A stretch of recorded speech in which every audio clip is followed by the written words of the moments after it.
உதயநிதி ஸ்டாலினுக்கு உரிய நேரத்தில் துணை முதலமைச்சர் பதவியை முதலமைச்சர் வழங்குவார் என கோவையில் பேசிய அமைச்சர் செஞ்சி மஸ்தான் தெரிவித்துள்ளார்.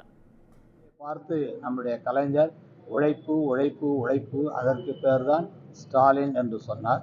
அதே போல இன்றைக்கு நம்முடைய முதலமைச்சர் அவர்கள் அந்த உழைப்புக்கு எடுத்துக்காட்டாக நம்முடைய ஒட்டுமொத்த தமிழ் சமுதாயத்தின் செல்லப்பிள்ளை, நம்ம கலைஞரின் பேரப்பிள்ளை மாமன்னன் உதயநிதி ஸ்டாலின் அவர்களும் இன்றைக்கு தமிழகம் முழுவதும் சுற்றுப்பயணம் செய்து இளைஞர்களை ஒன்றாக சேர்த்து கழகத்துக்கு வலு சேர்த்து இருக்கிறார். அவரும் அந்த உழைப்பு உழைப்பு உழைப்பு என்ற நிகருக்கு அவருடைய பணி நடைபெறுகிறது.